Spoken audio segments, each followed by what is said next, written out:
ताज्या बातम्या आणि जाहिरातींसाठी महाराष्ट्र न्यूज चॅनलला सबस्क्राईब करा आणि बेल आयकॉन प्रेस करायला विसरू नका.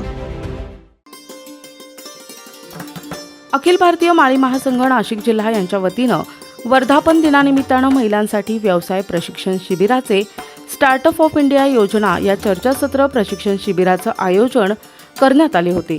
प्रमुख वक्ते म्हणून कौशल्य विकास रोजगार प्रशिक्षण केंद्र नाशिकचे श्रीकांत पाटील यांनी भारत सरकारच्या आणि महाराष्ट्र शासनाच्या योजनांसंदर्भात प्रशिक्षण शिबिरात महिलांना मार्गदर्शन केले. या शिबिरासाठी प्रमुख पाहुणे म्हणून आयमा सचिव राष्ट्रवादी काँग्रेस महिला शहराध्यक्ष योगिता आहेर, माजी नगरसेविका तेजश्री काठे, अखिल भारतीय माळी महासंघाच्या महिला राष्ट्रीय अध्यक्ष तारकाताई विवरेकर, अखिल भारतीय माळी महासंघ नाशिकचे वधूवर परिचय मेळाव्याचे मार्गदर्शक राजाराम काठे, अखिल भारतीय माळी महासंघ नाशिक जिल्हाध्यक्ष ज्ञानेश्वर सोमासे, कार्यक्रमाचे अध्यक्षा अखिल भारतीय माळी महासंघ महिला जिल्हा अध्यक्ष मंगलाताई जाधव आणि शहराध्यक्ष संजीवनी जाधव या होत्या. या प्रशिक्षण शिबिरामध्ये कार्यक्रमाच्या सुरुवातीस क्रांतीसूर्य ज्योतिराव फुले आणि सावित्रीबाई फुले यांच्या प्रतिमेचं पूजन करून दीपप्रज्वलन करण्यात आले.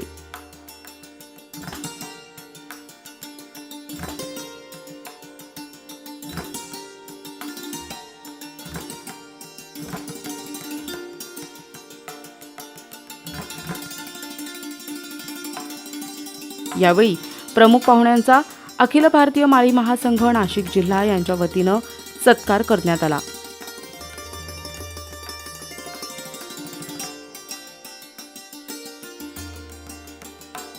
या प्रशिक्षण चर्चासत्र शिबिरामध्ये महिला सक्षमीकरण करणे, महिलांसाठी भारत सरकार आणि राज्य सरकारच्या विविध योजनांची माहिती देण्यात आली.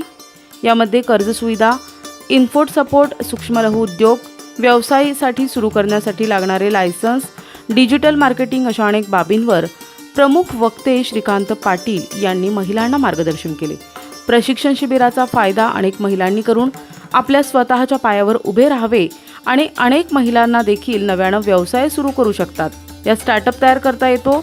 महिलांसाठी सरकारनं प्लॅटफॉर्म उपलब्ध करून दिला असून अनेक महिला आपल्या स्वतःचा व्यवसाय सुरू केला पाहिजे. 4-4.5 वर्ष झाले मिसेस लँडवर केलंय आणि मी 12-16 तासात हे सर्व काम करतो. अवेअरनेस सरकारकडे, भारत देशाचं नाव पूर्ण जगामध्ये प्रसिद्ध आणि वेगळ्या एका स्तरावर गेलेलं आहे. जे याचा फायदा आपल्याला कसा घेता येईल, संधी आहे. मग त्यानुसार त्यांनी दोपर्यंत काय करायचं त्याचा पूर्ण आराखडा बनवलेला आहे. त्याचं कारण क्वालिटी चांगली नसल्यामुळे त्या देशांनी चायना प्लस वन ही पॉलिसी घेतली. म्हणजे काय तर चायनामधनं न घेता दुसऱ्या देशांमधनं घ्यायचं. तर त्यामध्ये भारतावरती, कारण प्राईम मिनिस्टर असतील, बाकी सर्व मंत्री असतील, विदेश मंत्री असतील, ऑफिसेसनी, मिनिस्ट्रीजनी खूप चांगलं काम केलं. सातपूरच्या ब्लॉक अध्यक्ष संजीवनी ताई यांनी घेतला, त्याबद्दल त्यांचं पहिल्यांदा धन्यवाद देते त्यांना की त्यांनी छोटासा का होईना छोटेखानी हा कार्यक्रम घेण्याचा प्रयत्न केला आणि आपल्या ह्या सगळ्या महिला इथे आपण जमलो आणि आत्ताच्या ह्या नवीन याच्यामध्ये जनरेशनमध्ये आपण कसं फिक्स व्हायचं त्याकरता आमचे सहकारी श्रीकांत सर हे आपल्याला मार्गदर्शन करणार आहे की ते मार्गदर्शन कशावर असणार आहे की आपण बिझनेस कसा करायचा, कुठे करायचा. खरं म्हणजे संख्या खूप कमी आहे. त्या लेक्चरला खूप जास्तीत जास्त संख्येने महिला आल्या पाहिजे होत्या. नवीन चालू करायचं आहे ह्या हेतूने नाही, पण आपण जर घरी काही करत असाल तर त्याला सुद्धा ह्या लेक्चरच्या माध्यमातून कसा हातभार लागेल हे सुद्धा आपल्याला त्याच्यातनं कळेल की आपण पुढे जाऊन काय केलं पाहिजे. खरं अशा पद्धतीचं हे लेक्चर सर आपल्याला गव्हर्नमेंटच्या स्कीम्स हे ते असं सगळं समजून सांगणार आहेत. तर थोडंसं आपण ऐकून आणि अजून पुढे याचा प्रचार प्रसार जर केला तर महिलांना त्याचा जास्तीत जास्त फायदा होईल.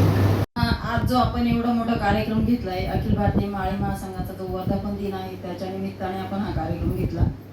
धुळ्याच्या पाटील सरांना मी त्या दिवशी शब्द दिला होता की कितीही काही झालं तरी मी हा कार्यक्रम घेईल म्हणजे घेईल. भले तिथं उपस्थिती कमी असली तरी पण हा कार्यक्रम संपन्न होईल. कालच रात्री 9 वाजता मला डेंग्यू मधून मी 8 दिवसापासून ऍडमिट होते. डिस्चार्ज झाला आणि तरीही प्रयत्न सोडले नाही शेवटपर्यंत. आणि त्यात आपल्याला सगळ्या लोकांनी मोलाची साथ दिली आहे. आपली एवढी का होईना उपस्थिती, कारण कसं आहे लगेच काही 1000चा आकडा होत नसतो. एकातनं 10 होतात, 10चे 100 होतात, 100चे 1000 होतात. मग आता जे आता इथे जे इन्व्हाइट केलेले आहेत ते लोक असे आहेत की त्यांच्याकडे 10-10, 20-20 हजार कॉन्टॅक्ट आहेत. नाही झाले, आता हॉल नाही भरला, पण आता हे जे लोक आलेले हे खूप महत्त्वपूर्ण लोक होते आणि त्यांच्यामुळे या कार्यक्रमाला खूप शोभा आलेली आहे. आणि खरंच मलाही खूप मी भरून पावले.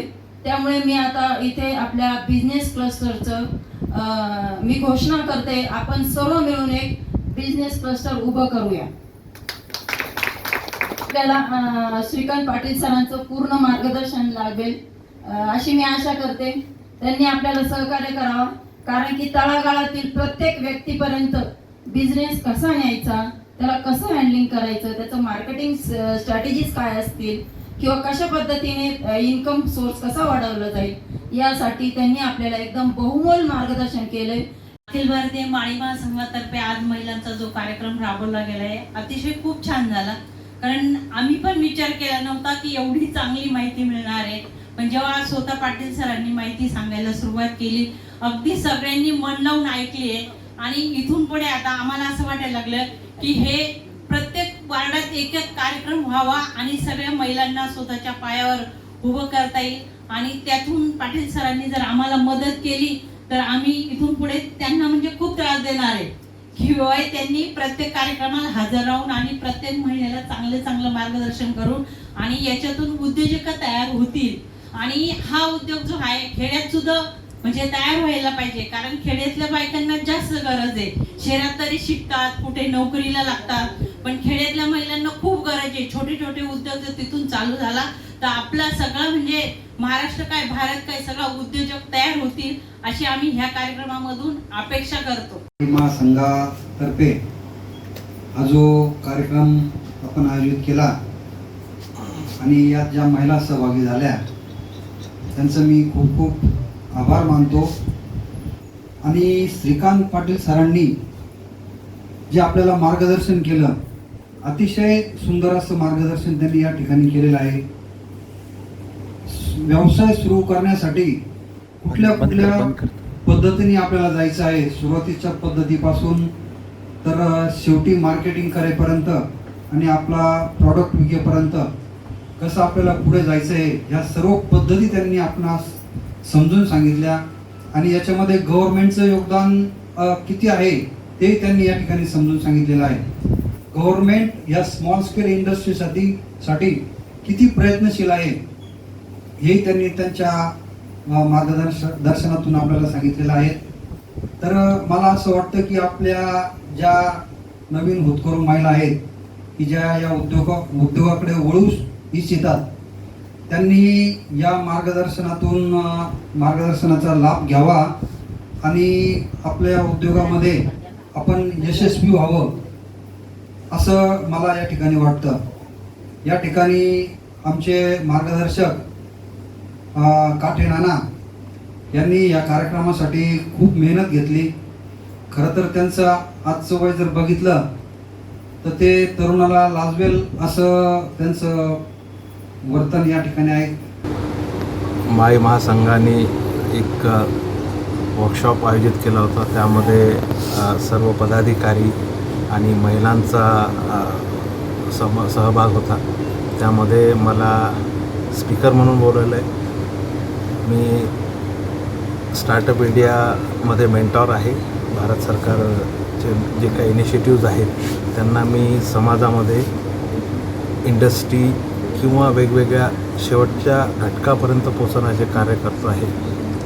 भारत सरकारचे जे व्हिजन आहे विकसित भारत 2047पर्यंत, त्यामध्ये जास्तीत जास्त उद्योजक बनवणे हा उद्देश आहे. उद्योजक बनवणे, त्यानंतर स्टार्टअप्स तयार करणे, त्यामध्ये महिलांचा जास्तीत जास्त सहभाग असला पाहिजे. निर्यातदार जास्तीत जास्त बनवणे, त्यानंतर महिलांनी तो प्रॉडक्ट बाहेरच्या देशामध्ये कशा पद्धतीने बनवायचं या प्रकारचं प्रशिक्षण मी पूर्ण नाशिक जिल्ह्यामध्ये देतो आहे गेल्या 4-5 वर्षापासून. तर हा सगळ्यात मोठा प्लॅटफॉर्म यांनी उपलब्ध करून दिला आहे, ज्यामध्ये माळी समाजाला सुद्धा पुढे येण्याची संधी आहे. ज्यामध्ये महिलांना आम्ही प्रोत्साहन देतो की उद्योगामध्ये यावं. त्यामध्ये PMEGP सारख्या स्कीम्स असतील किंवा NSICच्या स्कीम असतील, एक्सपोर्टसाठी एक्सपोर्ट इन्सेंटिव्ह कशा पद्धतीने असतील, वेगवेगळे एक्सपोर्ट काउन्सिल्स आहेत भारतामध्ये 26 प्रकारचे, त्याचा कसा फायदा करून घेता येईल. त्यामुळे आपण स्वतः जर उन्नत झालो तर आपला समाज उन्नत होईल. आपला समाज उन्नत झाला तर भारत सरकार किंवा आपला देशसुद्धा उन्नत होईल. येणाऱ्या 2030पर्यंत 5 ट्रिलियन इकॉनॉमी बनवण्याचं जे स्वप्न आहे, त्यानंतर 2047पर्यंत भारत देश आर्थिक महासत्ता 3ऱ्या नंबरवर आणण्याचा जो प्रयत्न चालू आहे, त्यामध्ये आमचा हा खारीचा वाटा आहे. प्रत्येक समाजामध्ये जाऊन त्यांना जागृत करणे, अवेअरनेस देणे त्यांना, आणि उद्योगामध्ये जास्तीत जास्त येण्याचा प्रयत्न, यासाठी आम्ही प्रयत्न करतो. धन्यवाद. यावेळी कार्यक्रमाचं सूत्रसंचालन पंडितराव फडके यांनी केलं. तर कार्यक्रमाचे यशस्वी करण्यासाठी महेश ढोले, किरण गीते, विलास वाघ, विकास सोनवणे, भाऊलाल रासकर, अरुण थोरात, विजया जाधव, माधुरी सोमासे, जयश्री कानाटे यांनी परिश्रम घेतले. या प्रशिक्षण शिबिरासाठी महिला मोठ्या संख्येनं उपस्थित होत्या.